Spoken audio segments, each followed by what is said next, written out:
গত সপ্তাহে অ্যানালিসিসে যদি আমরা দেখি যে নিফটি এ সপ্তাহে আমাদের প্ল্যান কি ছিল, আমাদের প্ল্যান ছিল যে মার্কেট কিন্তু এখান থেকে একটা রেজিস্ট্রেশন নিতে পারে, আদারওয়াইজ মার্কেট সাইডওয়েজ থাকতে পারে। তো যথারীতি মার্কেট এ সপ্তাহে কি করেছে, মার্কেট একটা বিগ রেজিস্ট্যান্স নিয়েছে। আমরা গত সপ্তাহে আলোচনায় করেছিলাম মার্কেট একটা রেজিস্ট্যান্স জোনে ট্রেড করছে, এখান থেকে আমরা ফিবোনাচি লাগিয়েছিলাম এবং বলেছিলাম যে মার্কেট 0.5 0.6 লেভেলে কিন্তু ট্রেড করছে এবং এখানে কিন্তু একটা কি লেভেল আছে যেটা আমরা দেখতে পাচ্ছি। আমরা যদি এখান থেকে দেখি, এখানে কিন্তু একটা কি লেভেল ছিল, এই লেভেলটা মার্কেট কিন্তু কাইন্ড অফ এখানে কিন্তু একটা রেজিস্ট্যান্স নিয়েছে এবং একটা বিয়ারিশ ক্যান্ডেল বানিয়েছে। তো আমরা যদি এটা দেখি, এটা কি বিয়ারিশ এনগালফিং ক্যান্ডেল? এটা কিন্তু বিয়ারিশ এনগালফিং ক্যান্ডেল, কিন্তু kind of bearish engulfing candle. কেন? তার কারণ মার্কেট অলরেডি 0.618 এর নিচে কিন্তু ক্লোজিং দিয়ে দিয়েছে, তাহলে কিন্তু এটা কিন্তু নেগেটিভ সাইন।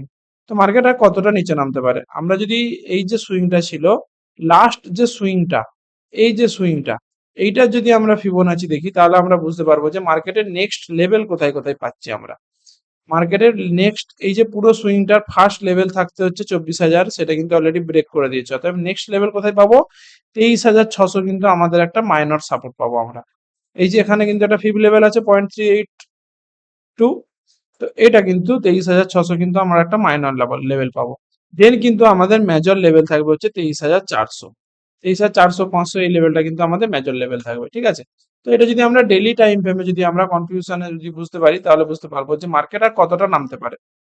মার্কেট একটা এখান থেকে ফল করেছিল, দেন এখানে কাইন্ড অফ ডব্লিউ প্যাটার্ন বানিয়ে কিন্তু উপরে দিয়ে গেছে। অর্থাৎ এই যে এটা কিন্তু আমরা পুল ব্যাক ধরবো না, এটা কিন্তু আমরা রিভার্সাল ধরবো। কেন?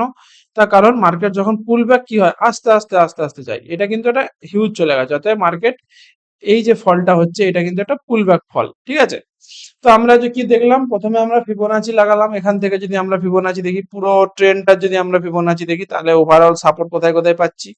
ফার্স্ট সাপোর্ট লেভেল আমাদের ব্রেকডাউন করে দিয়েছে, অতএব নেক্সট সাপোর্ট আমাদের কি বললাম, এই লেভেলটা আমাদের নেক্সট সাপোর্ট পাচ্ছি 23,700, আর ওভারঅল সাপোর্ট কিন্তু আমাদের 23,500। অতএব মার্কেট কিন্তু এখান থেকে আবার কিন্তু উপরের দিকে যাওয়ার চেষ্টা করবে। ঠিক আছে?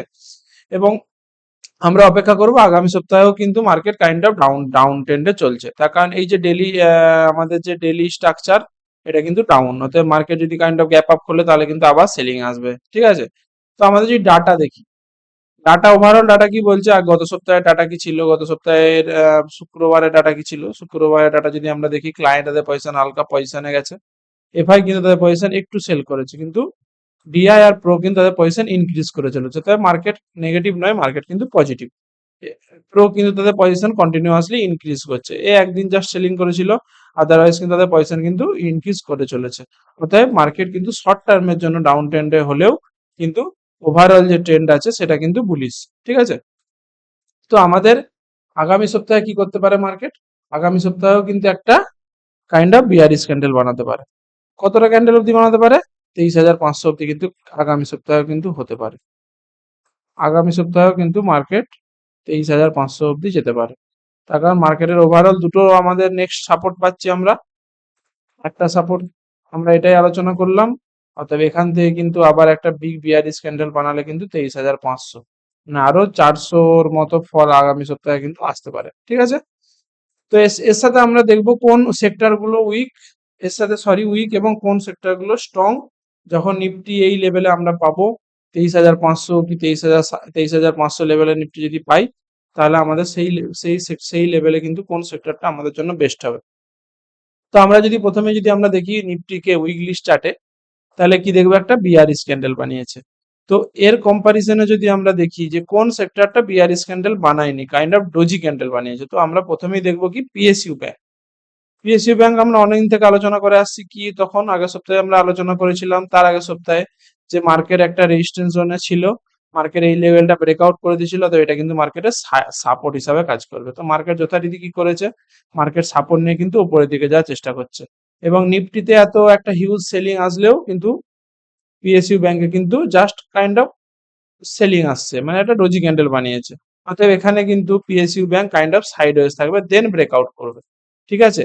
তো এখানে কি করতে পারে নিফটি কি করবে, নিফটি সেলিং এ থাকলেও কিন্তু পিএসইউ ব্যাংকও কিন্তু সাইডওয়েজ থাকতে পারে। দেন আমরা কি দেখবো, এনার্জি সেক্টর। আমরা আগের সপ্তাহে বলেছিলাম যে এনার্জি সেক্টর কি করেছিল, এখানে একটা সাইডওয়েজ মুভমেন্ট নিয়েছিল, এখানে কিন্তু ব্রেকআউট করার পর কিন্তু কন্টিনিউয়াসলি যাচ্ছে, অতএব মার্কেটের কিন্তু এনার্জি সেক্টর এই লেভেলটা কিন্তু রেজিস্ট্যান্স জোন হিসেবে কাজ করবে।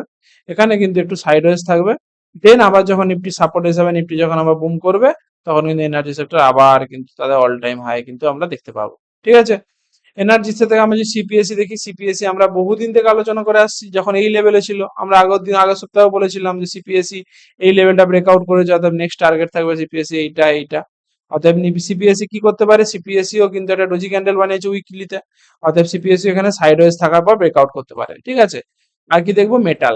আমরা আগের সপ্তাহে বলেছিলাম মেটাল কি করেছিল, যে মেটাল যথারীতি মানে মেটার একটা ট্রেন্ড চলছিল, এটা একটা পুল ব্যাক দিল, আবার কিন্তু ট্রেন্ডটা কন্টিনিউ করছে, এবং এটাও কিন্তু কাইন্ড অফ ডোজি ক্যান্ডেল বানিয়েছে, এবং এটা কি অল টাইম হাই। ঠিক আছে, অতএব আমরা এই তিনটে সেক্টরের উপর নজর দেবো। কোন কোন সেক্টর, একটা হচ্ছে আমাদের হলো পিএসইউ ব্যাংক, আমরা দেখলাম পিএসইউ ব্যাংক, আর 2 নম্বর কি দেখলাম, এনার্জি,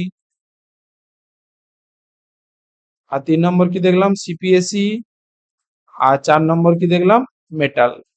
এই চারটে সেক্টরের দিকে আমরা নজর দেবো। এবং আমরা এটাও আলোচনা করেছিলাম গত সপ্তাহে, যে আমাদের এখন অপেক্ষা করতে হবে যে কোনো স্টক কেনার আগে। কেন, তার কারণ প্রতিটা স্টক কিন্তু অলরেডি চলে গেছে উপরের দিকে, আমরা অপেক্ষা করবো পুলব্যাক দিক, দেন আমরা প্ল্যান করব। যেমন নিফটি কি করেছে, নিফটি এখান থেকে একটা ট্রেন্ড দিয়েছে, এখানে আবার সেলিং আসছে, দেন এখানে কোনো আবার যদি কোনো একটা কি বলবো হ্যামার কি বুলিশ এনগালফিং ক্যান্ডেল বানালে আবার এখান থেকে আবার নিফটি কিন্তু তাদের ট্রেন্ডটা কিন্তু কন্টিনিউ করবে। অতএব আমরা সেই অপেক্ষাটা করব। অতএব এবং সেই অপেক্ষাটা করব কখন, যখন নিফটি এখানে বানাবে এবং তার সাথে এই যে চারটে সেক্টর বললাম, এই চারটে সেক্টরে কিন্তু স্ট্রং কনফার্মেশন দেবে তখন। ঠিক আছে, তখনই কিন্তু আমরা প্ল্যান করব। তো ভিডিওটা ভালো লাগলে একটা লাইক করে দিও, চ্যানেলটা সাবস্ক্রাইব করে দিও। ধন্যবাদ। আজকের মতো আমাদের এই নিফটি অ্যানালিসিস, আমরা আবার ইন্টারডে প্ল্যান করব কালকে সোমবারের জন্য, যে মার্কেট ডেইলি স্ট্রাকচারে কি করতে পারে, গিফট নিফটি কি আছে, ওয়ার্ল্ড মার্কেট কি আছে, আমরা সেই নিয়ে আলোচনা করব। তো এরকম কন্টেন্ট পেতে চ্যানেলটা সাবস্ক্রাইব করে দিও। ধন্যবাদ।